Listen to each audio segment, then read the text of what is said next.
बचाया सरकार ने आज तक। अब ये नहीं बताते कि नोटबंदी का फायदा क्या है, फायदा नहीं बताते। मैं बता दूंगा गड़बड़ क्या है। एक तो किसान सब परेशान हुआ कि समय पे पैसा नहीं मिला, लेकिन छोटा किसान जो सब्जी बोता था, आलू टमाटर भिंडी, उसका तो सफाया हो गया। छोटे छोटे उद्योग सब बंद हो गए, ठेले वाले छोटे व्यापारी सबका धंधा खत्म हो गया। और मोदी साहब कहते हैं, अब कल एक मंत्री जी लोकसभा में कह रहे थे 56 इंच की छाती वाला ही ऐसा निर्णय ले सकता था। अब तो सुपर का योगी भैया थोड़ी सी।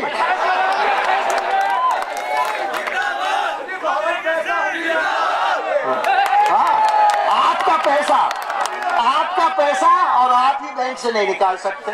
आपने अपना पैसा बैंक को रखने के लिए दिया था, वो सरकार का पैसा नहीं। हो गया भैया। जो नवयुवक नवयुवती सोचती है कि शादी का दिन याद रखेंगे जिंदगी भर, वो शादी में ही गड़बड़ कर दी इसने। लोगों को शादी में उत्साह का जश्न मनाने का मौका ही नहीं मिला। हजारों लाखों नवयुवक नवयुवती बेचारे ऐसे ही शादी करके चले गए। बेचारे पंडित जी को भी पैसा नहीं मिला शादी कराने वाले को। तो इसलिए मोदी साहब तो गए ना। हिंदुस्तान में यूपी में करा दिया मुस्लिम और हिंदू का झगड़ा, और हरियाणा में जातियों का झगड़ा करा दिया, और आर्मी बुला ली ना आपके खिलाफ। वोट दोगे कभी भाजपा को? भाजपा का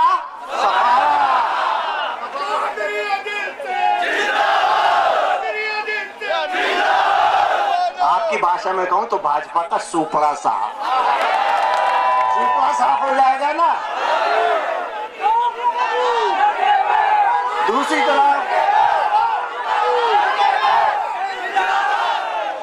तरफ है सपा की सरकार।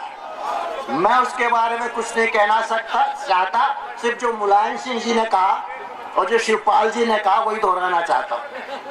मुलायम सिंह ने कहा हमारी सरकार में सब एमएलए एमएलसी जमीनों पे कब्जा करने में लगे। वो ये कहना भूल गए कि माइनिंग का भी एक बैठा रखा है आपने, लूटने वाला प्रजापति। और यही शिवपाल ने कहा जितनी शराब की तस्करी हो रही है हमारी पार्टी वाले कर रहे हैं। नाम ले लेके बताया। हर एक थाने में क्या हो रहा है पता है आपको? बहुत बड़ा घोटाला। अगर किसी गाड़ी पे सपा का झंडा तो समझो उसके अंदर गुंडा। और किसानों के लिए इन्होंने भी कुछ वायदे किए थे, अब तो नया घोषणा पत्र आ गया है। पुराने याद दिला दूं वायदे नवयुवकों को। बेरोजगारी भत्ता मिल गया,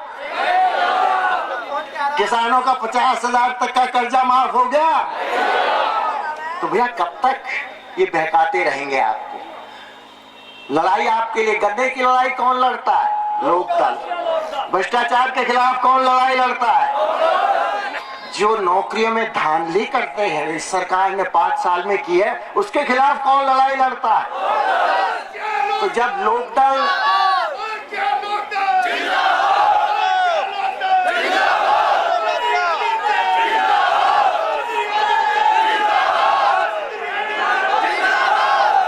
लोकदल की पार्टी मैं नहीं है, ये नहीं है, आप हो लोकदल, आप हो लोकदल।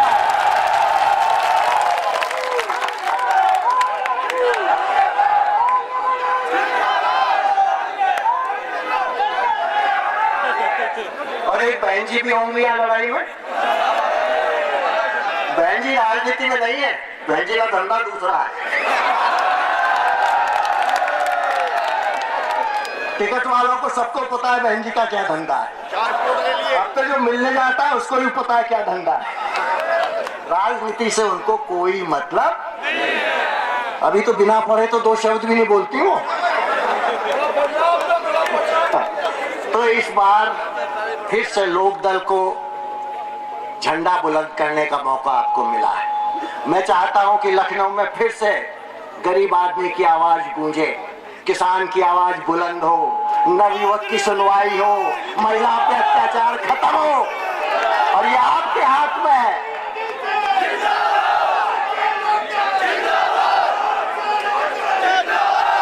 कुछ ज्यादा नहीं करना है, एक बटन दबाना है, लेकिन दबाएगा दबाएगा दबाएगा।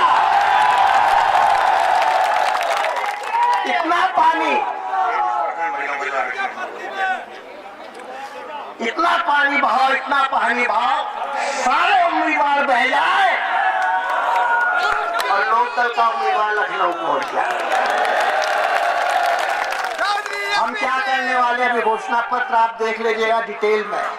सरकार बनते ही 100 दिन के अंदर जो अखिलेश ने 1200 करोड़ रुपया गन्ना किसानों का जो ब्याज का मिलना था और माफ कर दिया था, वो किसानों को दिया जाएगा। किसान आयोग बनेगा, वो तय करेगा कि किसानों की आजीविका में क्या करना चाहिए जिनसे उनकी तरक्की हो सके। हम नौकरी में पारदर्शिता लाएंगे। सरकारी लाखों नौकरी खाली पड़ी है, 5 साल में सरकारी नौकरी में रेट बंधा हुआ था, एक नौकरी का रेट, कोई गरीब आदमी को नौकरी नहीं मिल सकती थी। हम पारदर्शिता लाएंगे और 200 दिन के अंदर जितना भी लाखों सरकारी नौकरी है सब में आपकी भर्ती करने का काम करेंगे। हम आपके लिए छोटे उद्योगों को बढ़ावा देंगे। छोटा उद्योग बढ़ेगा तो आपको रोजगार मिलेगा। टेलीफोन बांटने से रोजगार नहीं मिलना, आपका भला नहीं होने वाला। अखिलेश जी तो बांट रहे हैं ना, अगली बार चार्जर बांटेंगे।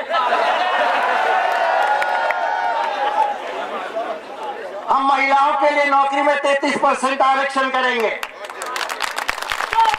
जिससे आपकी बहन बेटियों को भी मौका मिल सके। इसलिए ज्यादा कहने की जरूरत नहीं। अगर आपको एक ईमानदार सरकार चाहिए, आज पूरे प्रदेश में लोग बदलाव चाहते हैं। इतना परेशान है लोग कि आज चौधरी साहब को याद कर रहे हैं सब। एक ईमानदार सरकार, एक जनता की सुनवाई करने वाली सरकार, एक किसानों की मजदूरों की सरकार, जो नवयुवकों के भविष्य के बारे में सोचे, ऐसी सरकार वो लोकदल दे सकता है और कोई देने वाला। और इस बार मौका है बहुत दिनों बाद लहर लोकदल की है। पश्चिम में लहर लोकदल की है और ये लहर पूरब में भी जाएगी ना। यहाँ लहर पैदा कर दोगे ना। इसलिए ये जो तारीख आ रही है 11 तारीख, बहुत महत्वपूर्ण तारीख है। जो रूठे लोग हैं उनको भी मनाने की कोशिश कर लो। सब ठीक है जी। अब तो भैया जो कुछ मैं एक बात और कह दूं, ऐसे तो मुझे लग रहा है कि आपके दम पे जीत जाएगा, लेकिन चुनाव के दिन अपनी बीवी को भी लेना वोट दिलाने, भूल मत जाना। घरवाले को लाओगे ना, बहनों को लाओगे ना। एक एक वोट महत्वपूर्ण है इस चुनाव के दिन।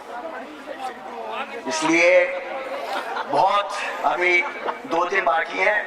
ये जो बाजीगर है ना मोदी, और इसका टुकड़ी बजाने वाला अमित शाह, जरूर कुछ वायदे करेंगे, जरूर लोगों को बहकाने की कोशिश करेंगे। समझ चुके हैं। आप ठीक कह रहे हो, लोग समझ चुके हैं इनको।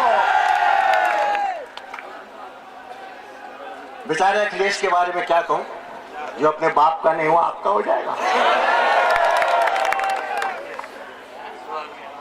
इसलिए मैं आपको बहुत, आपने मेरा जोश बढ़ा दिया आज। अब अगली मीटिंग बहुत अच्छी हो जाएगी।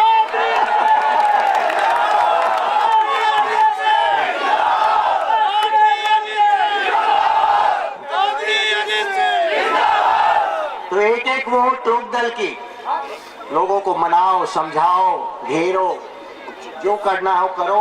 लेकिन इस बार मैं एक बात और कह दूं, मैं 30 साल से राजनीति कर रहा हूं। जो कुछ मुझे मिला है मेरे लोकसभा क्षेत्र ने दिया है, जिसमें आप लोग भी शामिल हो। अब उस जो मेरा कार्यकाल रहा, अब उसकी संध्या मुझसे आपसे एक ही बात कहनी है, इस बार लोकदल को वहीं पहुंचा दो जहां पहले लोकदल हुआ करता। फिर से एक बार यशवीर को आशीर्वाद दे दो। आशीर्वाद दोगे यशवीर को? दोनों हाथ उठा के।